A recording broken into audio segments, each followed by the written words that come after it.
صدقہ فطر اس کی جو مقدار ہے وزن کے اعتبار سے وہ یہ ہے، گندم نصف صاع یعنی محتاط اندازہ 2 کلو گندم یا اس کا آٹا یا اس کی قیمت، اور اسی طرح اجوا کھجور جو شریف منقع، ان تمام چیزوں کا 1 صاع محتاط اندازہ 4 کلو وزن یا ان کی قیمت۔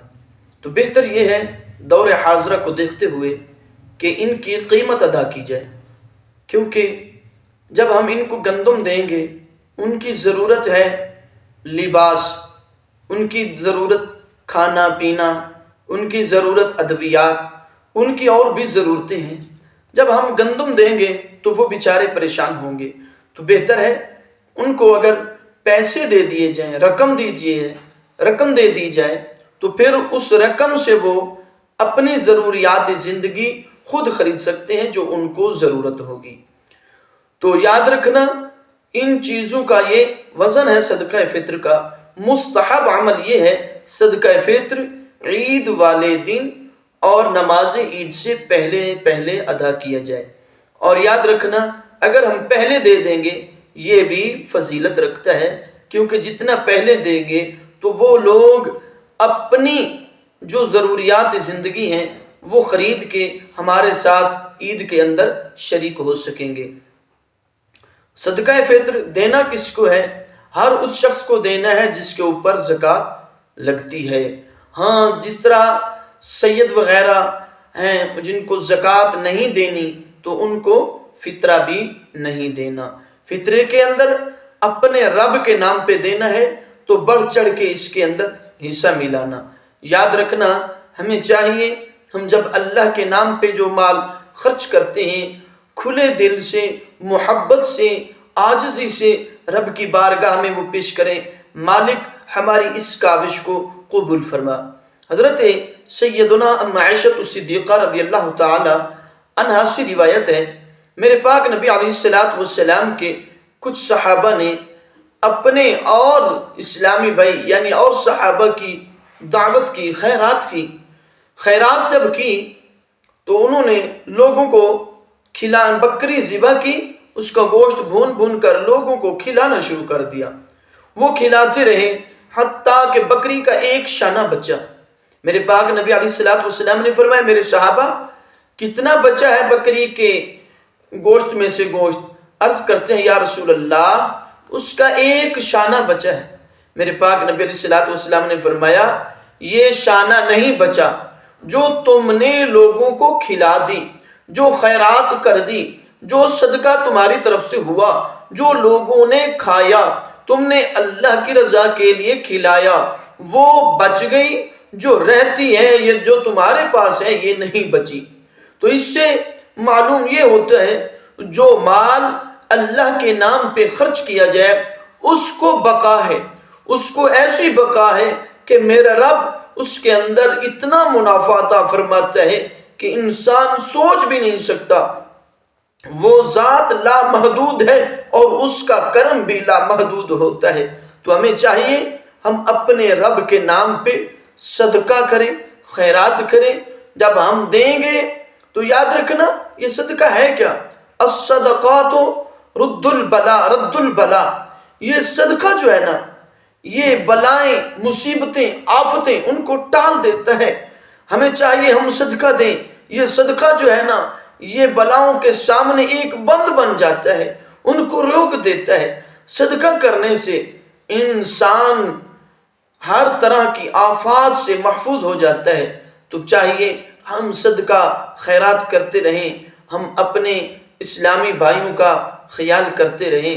آگے چلیے، شب قدر آنے والی ہے، شب قدر آنے والی ہے۔ میرے پاک نبی علیہ السلام نے فرمایا ماہ رمضان المبارک کے آخری عشرے میں شب قدر تلاش کرو۔ دوسری روایت کے اندر میرے پاک نبی علیہ السلام نے فرمایا کہ شب قدر جو ہے نا اس کو ماہ رمضان المبارک کے آخری عشرے کی طاق راتوں میں تلاش کرو۔ ہم رات کو جاگ تو لیتے ہیں لیکن اس کے جاگنے سے پہلے کے جو کام ہے وہ کبھی نہیں کرتے. تو ہم نے کیا تیاری کی ہے شب قدر کی؟ یہ جو 1000 مہینوں سے افضل رات ہے اس کے لیے کیسی تیاری کی ہے؟ کیا ہم نے روٹھے ہوئے دوستوں کو منایا ہے؟ کیا جن کے ساتھ زیادتیاں کی ہیں، جن کے حق تلفی کی ہے، کیا ان سے معافی مانگی ہے، ان کو منایا ہے، ماں باپ کو منایا ہے؟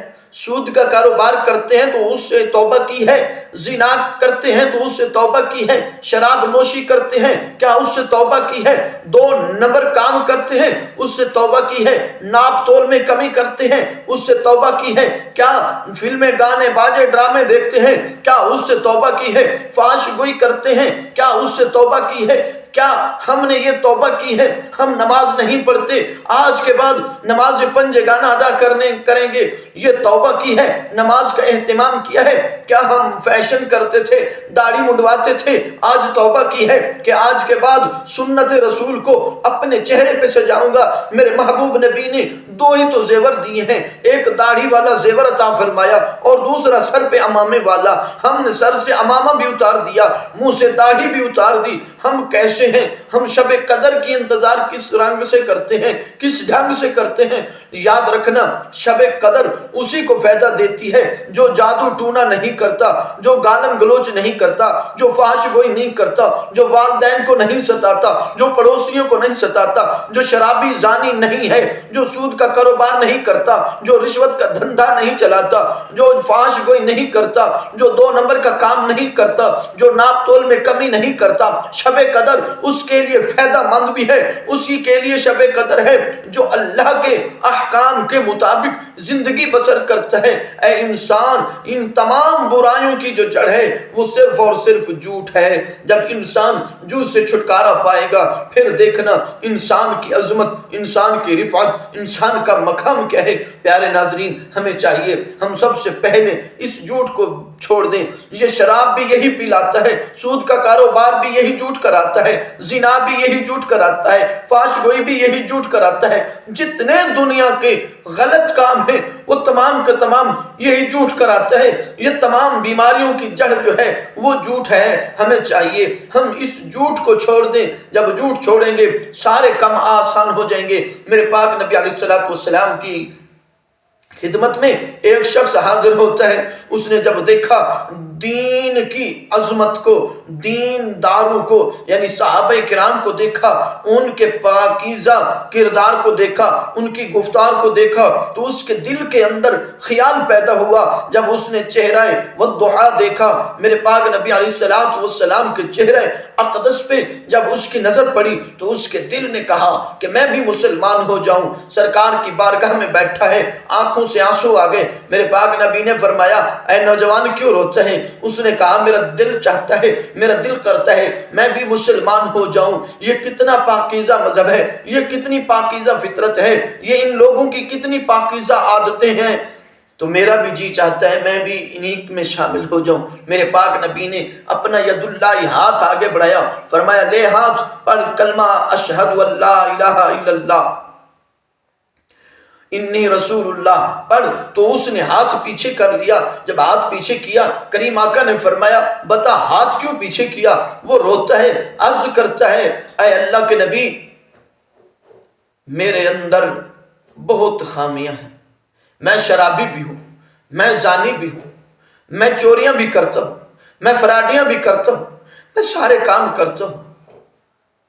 میں ان کاموں کو نہیں چھوڑ سکتا، ان کاموں کو نہیں چھوڑ سکتا. میرے پاک نبی علیہ السلام نے فرمایا ہمیں منظور ہے پر ایک کام کرنا پڑے گا. وہ عرض کرتا ہے کیا؟ میرے پاک نبی علیہ السلام نے فرمایا تو سارے کام کر، تو جو جی میں آئے وہ کرنا، لیکن جھوٹ نہیں بولنا، جھوٹ نہیں بولنا. اس نے کہا ٹھیک ہے مجھے یہ قبول ہے، یہ تو کوئی مسئلہ بھی نہیں. جب کلمہ اسلام کا پڑھا، جب رات ہوئی گھر گیا، دل کے اندر خیال پیدا ہوا اٹھ چوری کرنے کے لیے تیار ہو جا. ہاتھ لگایا اس ساز و سامان کو جن کے ذریعے سے وہ چوری کرتا تھا، تو دل میں خیال آیا صبح مصطفیٰ کریم صلی اللہ علیہ وسلم کی بارگاہ میں جاؤں گا، اگر میں نے وہاں جا کے بتایا سچ کہ میں نے چوری کی ہے تو مسلمانوں کے درمیان میری کیا عزت ہوگی، جب جھوٹ بولوں گا ایمان نہیں بچے گا۔ اس نے وہ چوری والے اوزار وہیں چھوڑ دیے، بیٹھ گیا۔ سوچنے کے بعد پھر جی میں آیا کہ شراب پیتا ہوں۔ جب شراب پینے کے لیے پھر جاگا، پھر اٹھا، شراب کے جام کو ہاتھ لگایا، پھر خیال آیا۔ جب رسولوں کے امام نے صبح پوچھا رات کیسی گزری ہے تو کیا جواب دوں گا کہ یا رسول اللہ میں نے شراب پی ہے، جھوٹ بولوں گا ایمان نہیں بچے گا، اور سچ بولوں گا صحابہ میں شان نہیں بچے گی۔ وہ کہیں گے کیسا مسلمان ہے، وہ مسلمان شراب پیے، مسلمان کو یہ جچتا نہیں، وہ مسلمان اور شراب پیے، یہ متضاد بات ہے، مسلمان شراب نہیں پیتا۔ تو وہ وہیں سو گیا۔ صبح نماز ادا کی، میرے پاک نبی علیہ السلام نے فرمایا سنا میرے صحابی رات کیسی گزری؟ وہ رو پڑا، اس نے کہا کریمہ کرم جو فرما دیا آپ نے، میری رات بہت ہی اچھی گزری آپ کی نگاہ کرم سے۔ یا رسول اللہ میں نے آج سے شراب بھی چھوڑ دی، چوری بھی چھوڑ دی، سارے برے کام چھوڑ دیے۔ یہی ایک فطرت جو جھوٹ والی ہے، اگر انسان اس کو چھوڑ دے تو انسان کی ساری بری عادتیں ختم ہو جائیں گی۔ تو ہمیں چاہیے ہم پہلے ان چیزوں کو چھوڑیں، ان برائیوں کو چھوڑیں، پھر دیکھیں خدا کا فضل کیسا ہوتا ہے، اس کریم کا کرم کیسا ہوتا ہے۔